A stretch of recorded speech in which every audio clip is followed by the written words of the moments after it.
প্রাক্তন বিধায়ক, প্রাক্তন মন্ত্রী, প্রাক্তন ডেপুটি স্পিকার আশিস বন্দ্যোপাধ্যায়ের রহস্য মৃত্যু হয়েছে। অস্বাভাবিক মৃত্যু, রহস্য মৃত্যু। সাধারণভাবে সেটিকে আত্মহত্যা বলে একটি বিষয় সামনে এসেছে। তো পুলিশ প্রশাসন তদন্ত করছে। আমরা বলছি এটা একটা ভয়ঙ্কর ঘটনা। বাংলার আজকের রাজনীতি যে কদর্য অবস্থায় দাঁড়িয়ে আছে তার পরিণতি এই আশিস বন্দ্যোপাধ্যায়ের মতো একজন মানুষের এই অস্বাভাবিক মৃত্যু। যদি আত্মহত্যাও হয়ে থাকে, করলেন কি করে? আমরা দুটো পয়েন্ট আপনাদের সামনে সংক্ষেপে বলবো, তারপরে ব্যাখ্যা করার চেষ্টা করব। এক, এই যে একটা ট্রেন্ড চলছে, কাউকে কলঙ্কিত করে দাও, চোর বলে দাও, দুর্নীতিগ্রস্ত বলে দাও, ডিম মারো, পুলিশ দিয়ে ভয় দেখাও, এই যে একটা ভয়ঙ্কর, মানে কোনো অভিযোগ প্রমাণের আগে সামাজিকভাবে কলঙ্কিত করার একটা চেষ্টা হচ্ছে, ভয় দেখানো হচ্ছে, ডিম মারা হচ্ছে, মানুষকে আতঙ্কিত করে দেওয়া হচ্ছে, মনের উপর চাপ বাড়িয়ে দেওয়া হচ্ছে। আশিস বন্দ্যোপাধ্যায়ের মৃত্যু তার জ্বলন্ত উদাহরণ। কয়েকদিন আগে সেই ভিডিও প্রকাশ্যে আছে, আপনারা দেখিয়েছেন। 21শে জুলাই, যদিও তিনি তথাকথিত ভালো তৃণমূলের অনুষ্ঠানে যাচ্ছিলেন, কিন্তু তাকে বিজেপির এক নেতা মাঝ রাস্তায় যেভাবে অপমান করেছেন এবং বলেছেন আপনার বয়স কম হলে পিঠের চামড়া গুটিয়ে দিতাম, এটা কোনো ভদ্রলোক নিতে পারবে না। এই ঘটনাটিকেও কিন্তু আত্মহত্যা যদি হয় তার প্ররোচনা হিসেবে ওই বিজেপির গুন্ডাটাকে অ্যারেস্ট করা উচিত। এর দায় রাজ্য সরকার, পুলিশ, এই সবার, এই সিস্টেমটা, যারা এখন এই হুমকি, সামাজিকভাবে কলঙ্কিত করা, পুলিশ বা আইনে কাউকে দোষী প্রমাণিত হওয়ার আগে একটা ছড়িয়ে দাও গুজব, দুর্নীতি করেছেন, চোর, দুর্নীতি, ডিম মারো, এই ভয়ঙ্কর ঘটনার জেরেই কিন্তু প্রাণ গেছে আশিস ব্যানার্জি। দুই, আর একটা জিনিস দেখা গেল, এই যে তথাকথিত ভালো তৃণমূল, চাটন, ওই দিকে নাম লেখালেও কিন্তু বাঁচা যায় না।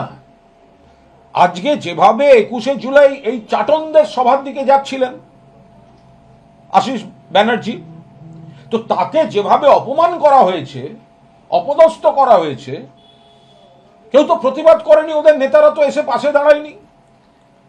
একজন মানুষ, বর্ষিয়ান রাজনীতিবিদ, এত মনোকষ্টে আছেন যে এইভাবে মৃত্যু হচ্ছে, কই তাদের নেতারা? গোটা বীরভূম তো নাকি ভালো তৃণমূল হয়ে গেছে, গোটা বীরভূম তো চাটন চাটন চাটন চাটন, কই এই মানুষটার পাশে দাঁড়ালেন না তো? আজ এই মুহূর্তেও তার ফেসবুকে যান, তার কিন্তু মমতা বন্দ্যোপাধ্যায়ের ছবি সেখানে। কোনোদিন হয়তো উনি চাপ দিয়ে তাকে শিবির বদল করানো গিয়েছে, কিন্তু মমতা বন্দ্যোপাধ্যায়ের বিরুদ্ধে একটা শব্দ বলেননি। আমাদের কাছে একাধিক সূত্রে খবর আছে উনি কিন্তু চাপের মুখে ওদিকে গিয়েছিলেন। বীরভূমের যারা যারা নিজেদের পাপ বাঁচাতে ওদিকে গেছেন, তারা আশিস বাবুর মতো একটি লোককে সঙ্গে নিয়ে যাওয়ার জন্য চাপ দিয়েছিলেন। উনি দিদির সঙ্গে থাকতে চেয়েছিলেন। এগুলো আসছে, এগুলো পুলিশ খোঁজ নিক সত্যি না মিথ্যা। ফলে আমরা এর পুরো দস্তুর নিরপেক্ষ তদন্ত চাই। পুলিশ প্রশাসনের উপর আমাদের আস্থা নেই, কারণ এই পুলিশই তো দলদাসের কাজ করছে। এই পুলিশই তো নেতাদের ডেকে ডেকে বলছে অমুক জায়গায় যেতে হবে। এই পুলিশের এসপি থেকে শুরু করে, হয়তো অন্য জেলার, আমি নির্দিষ্ট কোনো এসপি বা থানার কথা বলছি না, আপনারা জানেন না কাদের কাদের আপনারা ডেকে বা ফোনে বলছেন অমুক দলে যেতে হবে, অমুকের সঙ্গে থাকতে হবে, নইলে এই এই ব্যবস্থা হবে, বলছেন না? বীরভূম থেকে শুরু করে উত্তর কলকাতার বরতলা, মানিকতলা, চিতপুর থানার ওসিরা এসব করছেন না? এর খারাপ যদি কোনো পরিণতি হয় তার জন্য আপনারা দায়ী থাকবেন। আপনারা ভয় দেখাচ্ছেন, আপনারা বিজেপির হাতের পুতুল হয়ে আপনারা ভয় দেখাচ্ছেন। I repeat, starting from Birbhum to Maniktala, Bartala, Chitpur PS and other PS, Jorasanko PS, আর সারা বাংলায় তো চলছে, সারা বাংলা জুড়ে চলছে এটা। আশিস দা নিতে পারেননি, আশিস দা নিতে পারেননি। বাংলার রাজনীতির লজ্জাজনক ঘটনা এই থ্রেট কালচার। এতদিন ধরে বলে এসছেন না থ্রেট কালচার, এই হচ্ছে থ্রেট কালচারের মৃত্যু। এইটা থ্রেট কালচারের মৃত্যু। যদি আত্মহত্যা হয় তাহলে থ্রেট কালচারে আত্মহত্যা, আর যদি আরো রহস্যর কিছু থাকে তাহলে সেটা পুলিশ টুলিশ করুন। প্রাক্তন ডেপুটি স্পিকারের ডেড বডি উদ্ধার হচ্ছে, সিটিং জাজ দিয়ে তদন্ত হবে না কেন? সিটিং জাজ, পুলিশ তো পুরোদস্তু এই কাজগুলোই করে বেড়াচ্ছে, হুমকি দেয়ার।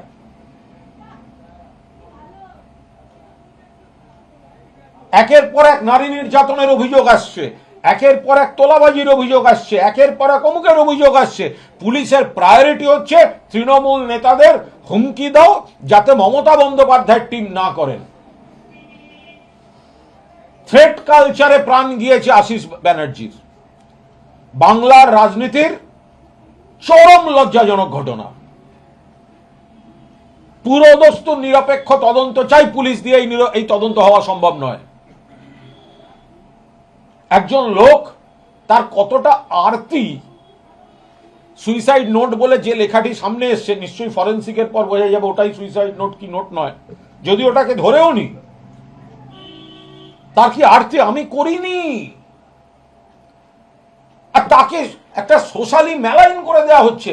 বিজেপির একটা গুন্ডা দাঁড়িয়ে বলছে পিঠের চামড়া গুটিয়ে নেবো। একজন প্রাক্তন শিক্ষক মাস্টারমশাই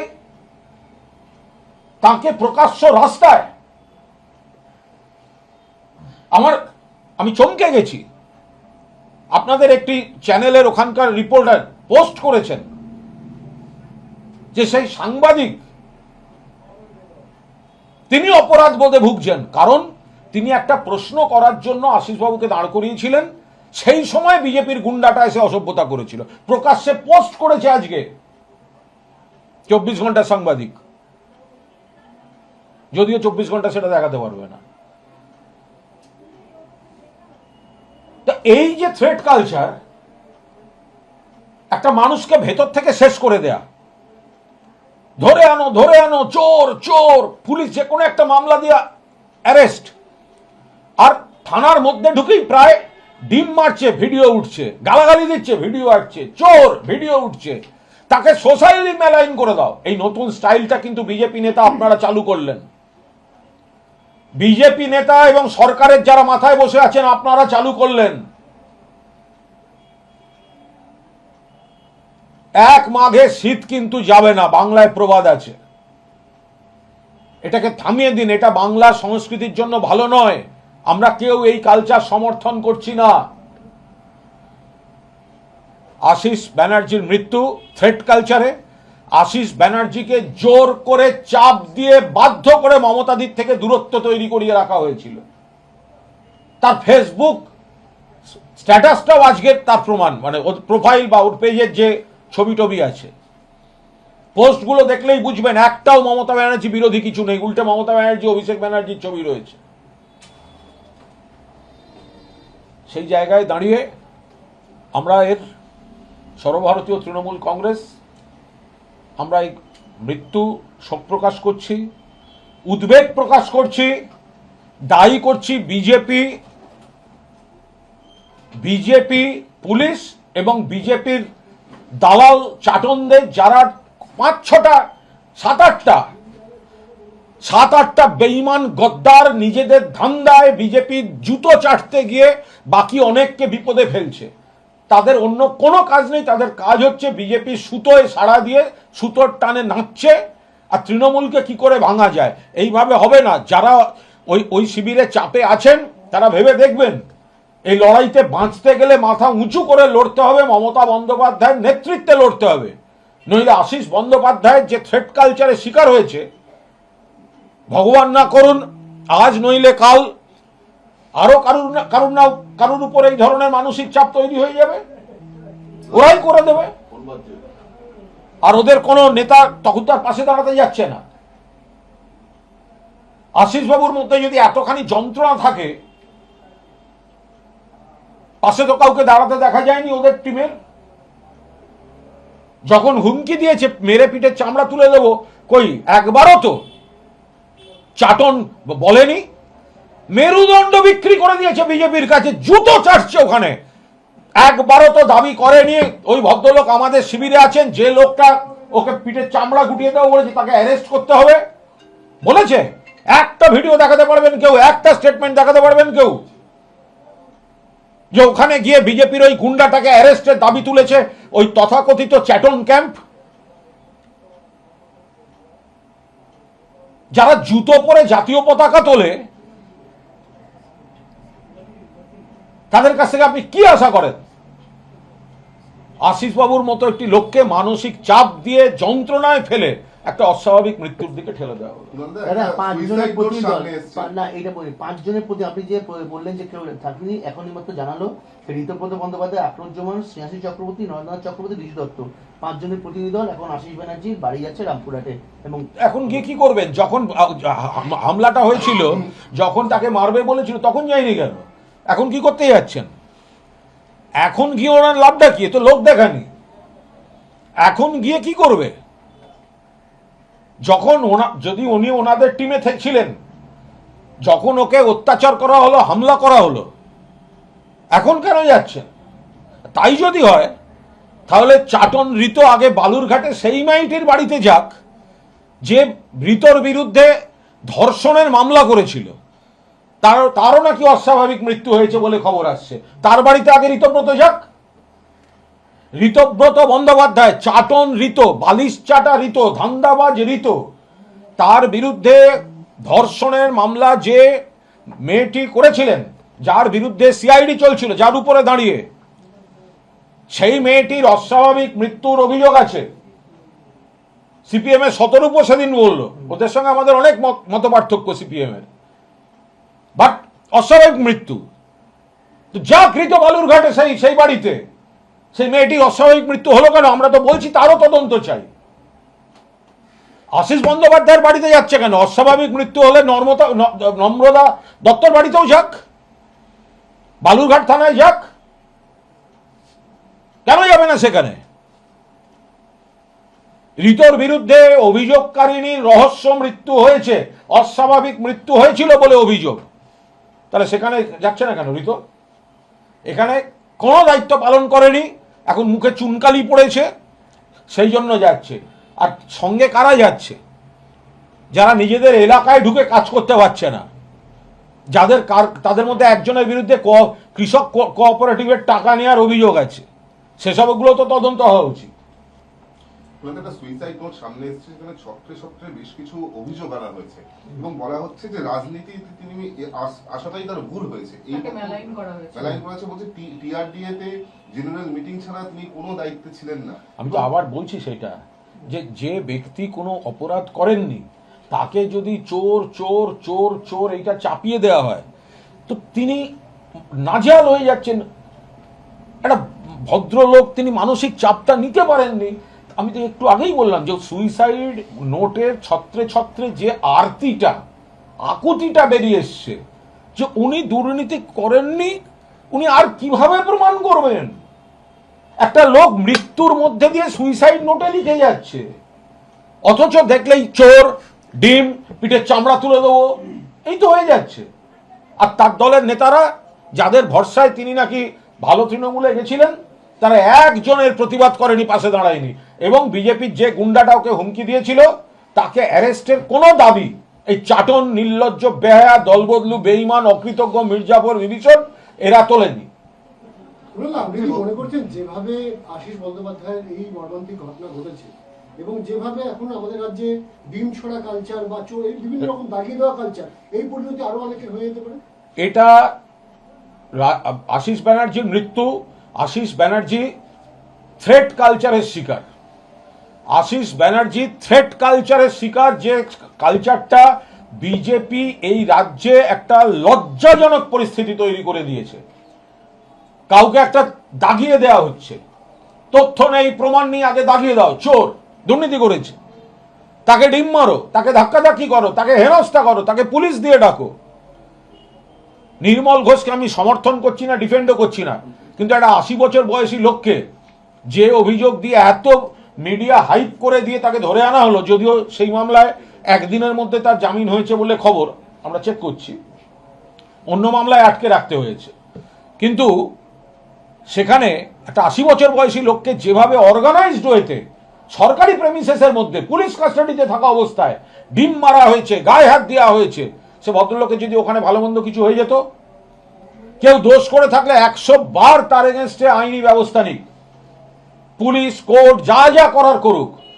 কিন্তু এই যে হুমকি দিয়ে দলবদল করানো, হুমকি দিয়ে ডিম মারা, সামাজিকভাবে মেলাইন করে দেয়া, অপমান অপদস্থ করে দেয়া, কলঙ্কিত করে দেয়া, ভেতরে যন্ত্রণা তৈরি হয়ে যাওয়া, সেই মানসিক চাপটা আশিসবাবু নিতে পারেননি। আর যে কালচার চলছে তাতে এই ঘটনা আগামী দিন বিজেপির দালালদের দিয়ে আর পুলিশদের দিয়ে যদি এগুলো চালায়, যে কোনো কারোর ক্ষেত্রে ঘটতে পারে। আমি আবার বলছি, একাধিক থানার ওসিদের বলছি, আপনারা ওপর মহলের নির্দেশে যাদের যাদের ডেকে বলছেন ওই পার্টিটা করো না, অ্যারেস্ট করতে বাধ্য হব, তুলে নিতে বাধ্য হব, সরকারি পোশাক পরে হিন্দি সিনেমার মতো ডায়লগ দিচ্ছেন, যখন পাল্টা কেসগুলো হবে আর কোনো অঘটন যদি হয়, আপনাকে যে অদৃশ্য ফোন থেকে ফোন ইনস্ট্রাকশন আসছে তিনি ফাঁসবেন না, সবার আগে কিন্তু আপনি ফাঁসবেন। কারণ যে যারা এগুলো শুনে আসছে তারা আপনার নামটাই আমাদের বলছে, আমরা সাক্ষীটা যে দেবো আপনার বিরুদ্ধেই দেবো। আপনারা আদালতের দ্বারস্থ হবেন? এই যে থ্রেড কালচার বলছেন, এই বিষয়টা দল সিরিয়াসলি ভেবে দেখছে।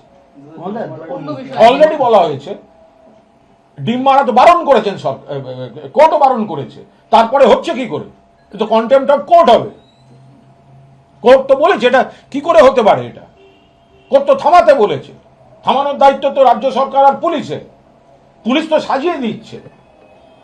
আজকে আশিস বন্দ্যোপাধ্যায়কে প্রকাশ্য রাস্তায় যদি কেউ বলে পিঠের চামড়া গুটিয়ে দেবো, অন্তত ডেকে তো পুলিশ সতর্ক করবে তাকে, যে একটা বয়স্ক মানুষ, 5 বারের বিধায়ক, মন্ত্রী, ডেপুটি স্পিকার ছিলেন, তাকে এই ভাষায় এই প্রকাশ্যে এই হুমকি গুন্ডামি করা যায় না, করেনি। নির্মল ঘোষ থানা থেকে বেরোচ্ছেন, পুলিশ ছবি তোলার জন্য সাজিয়ে দিয়েছে। ওই ডিম তো পুলিশের গায়েও পড়ছে, পুলিশ কেন ব্যবস্থা নিচ্ছে না? সরকারি প্রেমিসেসের মধ্যে ঢুকে মারছে, গায়ে হাত দিচ্ছে, কেন ব্যবস্থা নিচ্ছে না? যে দোষ করেছে আইনে ব্যবস্থা নিন না, কে বারণ করেছে? আপনারা মিথ্যা অভিযোগ করছেন, ভিত্তিহীন অভিযোগ করছেন, আগে ধরে নিচ্ছেন, করে তাকে সামাজিকভাবে মেলাইন করছেন, তার গায়ে হাত দিচ্ছেন, ডিম মারছেন, তাকে মানসিকভাবে পর্যদস্ত করে দিচ্ছেন, তারপর আর বেল পেয়ে বা নির্দোষ হয়ে লাভ কি? আপনাকে তো সামাজিকভাবে ভিলেন বানিয়ে দিয়ে মানসিক চাপ দিচ্ছে এরা। যে কোনো দিন যে কোনো কারোর সঙ্গে এই ঘটনা ঘটতে পারে। চিঠিতে একটা জায়গায় শুধু বলেছেন যে দলের সব অন্যায় মানতে না পারলেও প্রতিবাদ করতে পারেননি, সেই আক্ষেপটাও তিনি প্রকাশ করেছিলেন। 100%, কারণ উনি যে দলে আছেন নিশ্চয়ই সেই দলের কথাই বলেছেন। ওনারা যেভাবে ওনাকে নিয়ে যাওয়া হয়েছে, যারা মমতা বন্দ্যোপাধ্যায়কে অস্বীকার করে চলে যেতে চাইছে, উনি তো সেটারই প্রতিবাদ করছিলেন, ওনাকে তো চাপ দিয়ে রাখা হয়েছিল। উনি তো মমতা বন্দ্যোপাধ্যায়ের সঙ্গে, আপনি দেখুন না, আপনার ফেসবুক পেজ দেখুন, আজও মমতা ব্যানার্জি অভিষেক ব্যানার্জির ছবি। তো ওনার ওই চিঠির একটাই মানে হতে পারে, উনি তো ওই দলে চলে গেছিলেন বা যেতে বাধ্য হয়েছিলেন বা নিয়ে যাওয়া হয়েছিল। তো উনি তো ওখানে বারবার বোঝাবার চেষ্টা করছিলেন যে তোমরা অন্যায় করছো, মমতা দিকে আক্রমণ করা ঠিক না, সিম্বল কেড়ে নেওয়ার লড়াই, এটা তৃণমূলের সঙ্গে ঠিক হচ্ছে না। তো ওনার কথা কেউ শোনেনি। এর দায় তো ওই দলের যারা পদাধিকারী আছে তাদেরকে কাস্টডিতে নিয়ে জিজ্ঞাসা করা উচিত। আমাদের ভিডিও ভালো লাগলে লাইক এবং শেয়ার করুন, কমেন্ট সেকশনে গিয়ে জানান আপনাদের মতামত। আরও ভিডিও পেতে আমাদের চ্যানেল সাবস্ক্রাইব করুন এবং প্রতি মুহূর্তে খবরের আপডেট পেতে প্রেস করুন বেল আইকন।